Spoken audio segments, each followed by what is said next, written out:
Got another letter from that zoo, Herb. They still want us to move there? Well, they upped the offer. They'll give us our own ice machine, all the squid we can eat, and walrus-to-walrus carpeting. Well, that sounds good, Don. Can we still watch Beakman? Well, one little glitch. Yeah? They don't have a TV. No TV? No Beakman? No way! Fact. At 90 degrees below zero, your breath will actually freeze and fall to the ground. Ow! So watch your toes. I'm Beakman, and you've just broken into Beakman's world.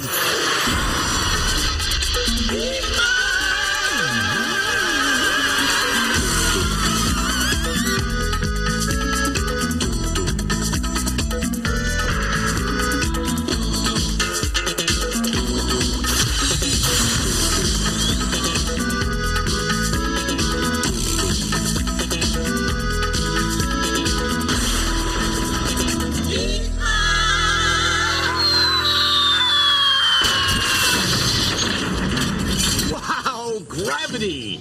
It's still the law! Are you ready for some questions? Hey, give a guy a second to recover. Okay, I'm ready. But first, I need something to drink. Oh, thank you, Ray. At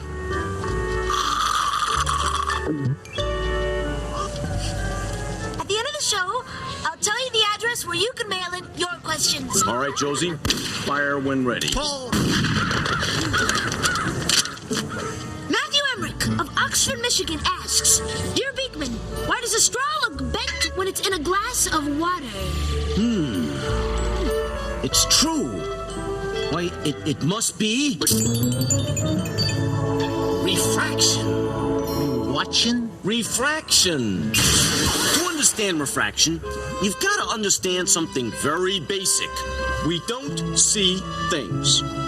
Don't see things. We don't see things. The only thing I don't see is what you are talking about. Lester, we don't see the thing we think we're seeing. What we see is light bouncing off the thing we're seeing. I'm gonna go get a bite. Anybody want anything? No? Bye. It's really not that tough to understand. Try this simple test. Ray, could you dim the lights, please? Oh, I see. I mean, I don't see, but I see. Ray?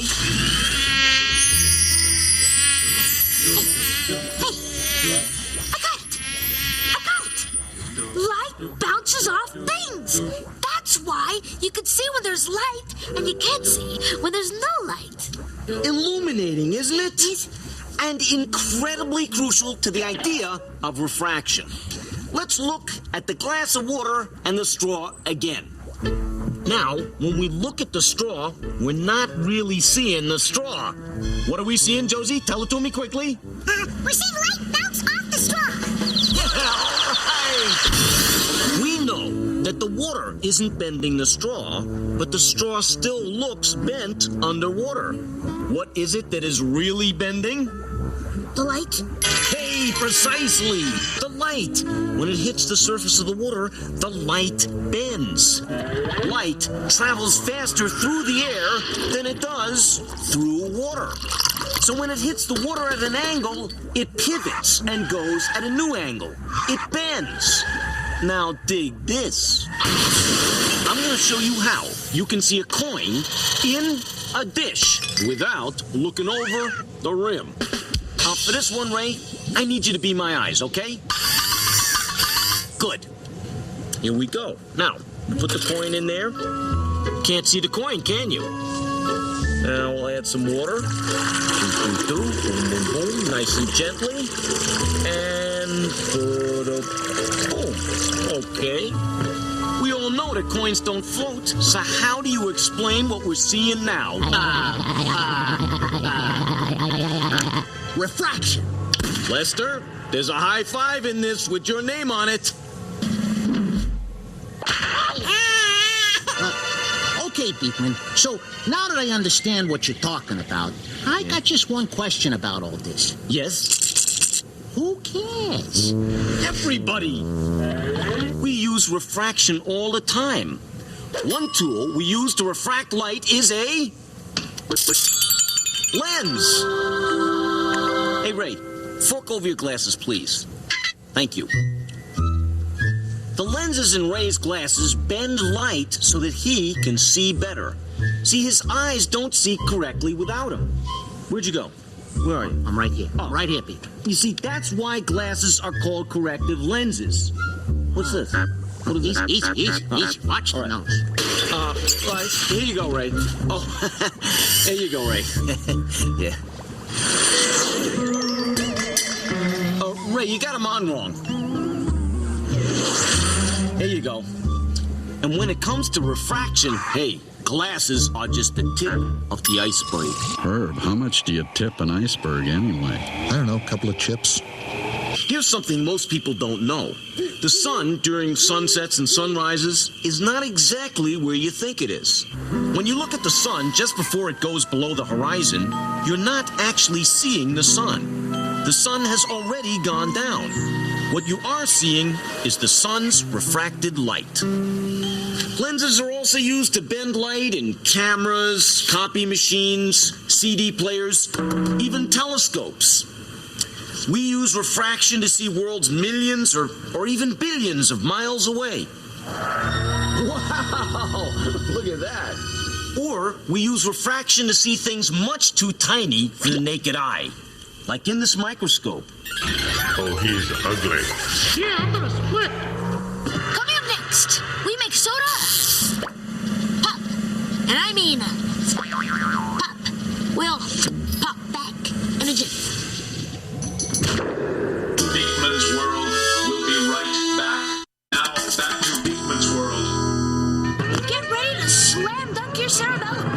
Here he is, the baron of the brainstorm, the captain of clarity, the Don Ho of the Did You Know, the one, the only, the Beakman. You ask him, I'll blast him. Now, let's poker. Find me someone to blame! Question, dear Beakman, does a skunk have any natural enemies? Yeah. Anybody who meets? Answer, the great horned owl is the only creature that will eat a skunk, which is probably why people think horned owls are so great. Question, dear Beakman, what's the longest recorded flight by a chicken? Answer, the longest recorded flight by a chicken is 302 feet 8 inches. That's longer than a football field. Herb, did you know that about chickens? Hey, don't rub it in. Chickens can fly and we can't. Yeah, but when someone's too chicken to do something, they don't call him a penguin. Right. Question, dear Beakman, what's the proper name for a group of toads? Answer, a group of toads is called a knot. A knot of toads. Toads, chickens, I tell you, this Beakman's a ball of laughs. And what do you call a group of cats? A clouder of cats. Crows, A murder of crows. rhinoceroses. A crash of rhinoceroses. What do you call a group of rats? Family? Here's another one. Wait. Can you hear that? Hear what? I feel a Beakman challenge coming on. The Beakman Challenge! I challenge you to... Wait just a sec. We're not quite ready. Any experiments performed at home should be done with adult supervision, and all appropriate safety precautions should be taken. All directions should be followed exactly, and no substitutions should be used.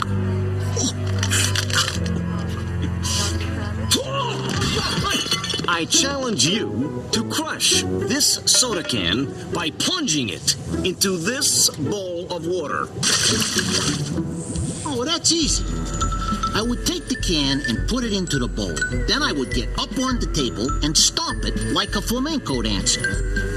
Hey! Hey! Ole! Ole! Hey! Hey! Yes, you could do it that way, Lester, but think of how foolish you would look. There is another way to do it. A more scientific way. Watch. But first, remember to be careful, okay? And make sure there's a grown-up helping you out. Now, I'm going to take a tablespoon of water and pour it into the soda can like that. And put the soda can onto the Bunsen burner right there. And now, would that be your spring, distilled, or designer water? It's going to start boiling really fast, so I got to be really careful. Oh, look, you see the steam? And one of the amazing things about steam is that it takes up a whole lot more room than water. In fact, it takes up so much room, it's going to push a lot of the air out of the can. All right, here we go. Hit it with the tongs. Saloom! How'd you do that?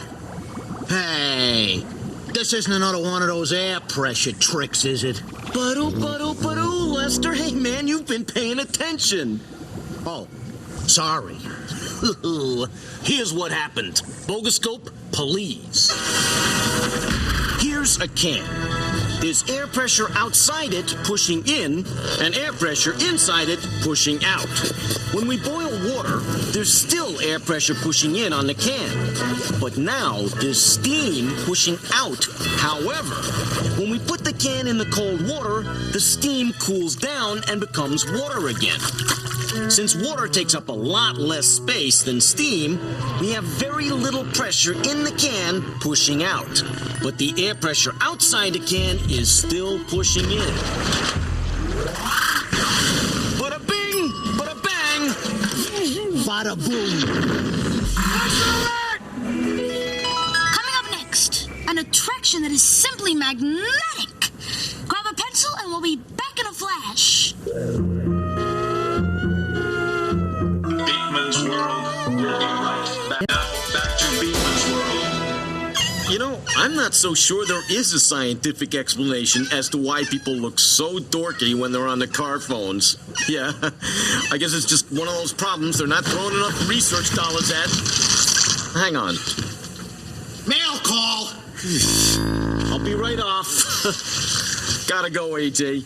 Drive carefully, okay? Yeah, bye. There you go. Hey, try and look more enthusiastic. That's better. I've got a letter just burning a hole in my suspenders. Well, scorch me with it, Josie. Okay. It is from Miguel Cuellar of Santa Fe, New Mexico. He asks, why does the compass always point north? A compass question. I like the direction this is taking us. A compass points north because that little thing that spins around in it is a magnet.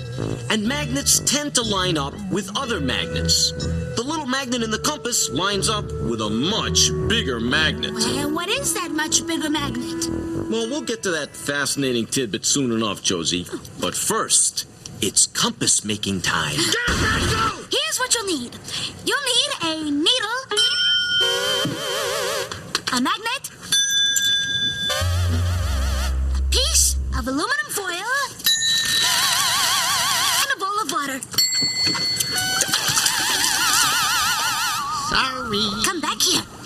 Here's how to make a compass in the privacy and warmth of your own home. First, stroke the magnet in one direction across the needle 50 times, like this. Oh, by the way, be careful not to drop the needle, okay? Now, make yourself a boat out of the foil like that, okay? What you want to do next is put the needle into the boat like so. And put the boat and its steel sailor into the bowl of water like so. And behold, when the water gets calm, the needle will point north. That's cause it's lining up with the big magnet. Which big magnet? Hey, it won't be a surprise if I tell you now. Anyway, if I take the fridge magnet and move it in a circle like this, see, the needle and the boat will follow it around, just like a dog. The needle is made of iron, one of the 3 metals that can be magnetized, the other 2 being nickel and cobalt. The iron in this needle is made of many tiny magnets, which usually point in different directions. They're aimless. They can't attract a mosquito.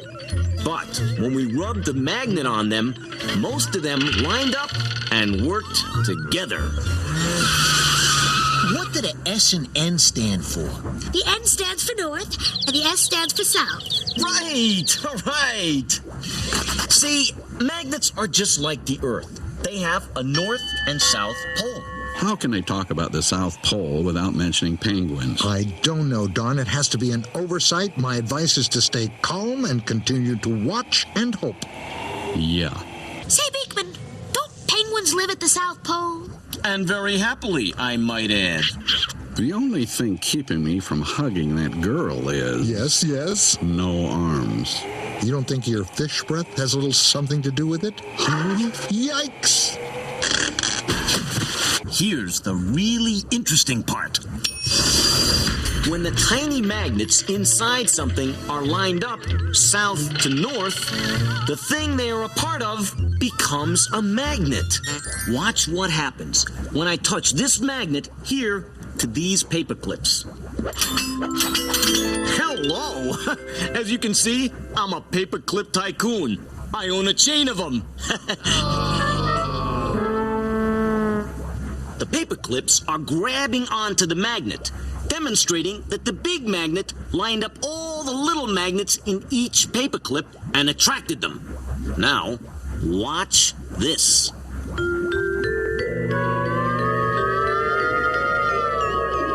Levitating paper clips. You don't see that on the shopping channel. Is it working yet? Just about. All I gotta do is get the... How about now? You have such a delicate touch, Lester. This just in. It's some sort of singing telegram. Oh, we'll see.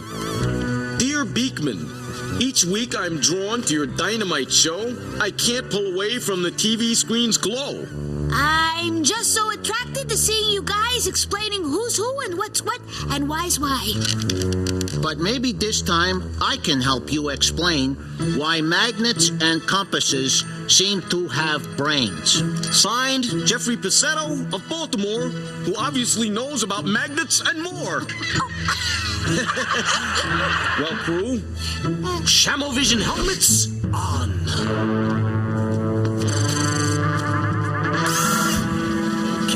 Let's see what he has to sing. First, I'll program the Shamovision deck and check it out.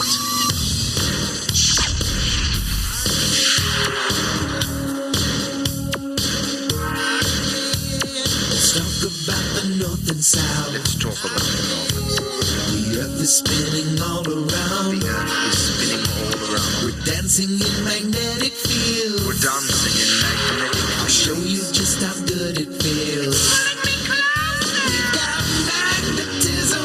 Opposites attract. We've got magnetism. With us everywhere we go. Those tiny little electrodes. Those tiny little particles. They're with us everywhere. Our TVs and our radios. Our TVs and our We're radios. talking on the telephone. Hello? They got magnetism. Opposites attract. They got magnetism. They got magnetism. Opposites attract. They got magnetism. All right. Oh, when we come back, I'll tell Josie what is the big magnet that makes all compasses point north. Join us for the answer. It'll point you in the right direction. Beakman's World will be right back. Back to Beakman's World. Okay, I've been very, very patient. So, what is the big magnet? Well, the big magnet that makes all compasses point north is... Drumroll, please. Do you call that a drum roll? as I was saying, the big magnet that makes all compasses point north is none other than the mother of all magnets. Ladies and gentlemen, Mother Earth. Mother Earth? What do you know? A magnet you can stick your refrigerator on. Now, Josie, hold Mother Earth there for a moment, please. And I'm going to split it open like that and put this big bar magnet in there like so.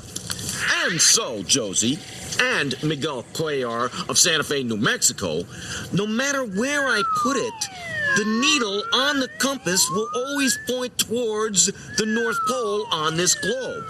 Now, that doesn't mean that there's actually a big bar magnet inside the real Earth.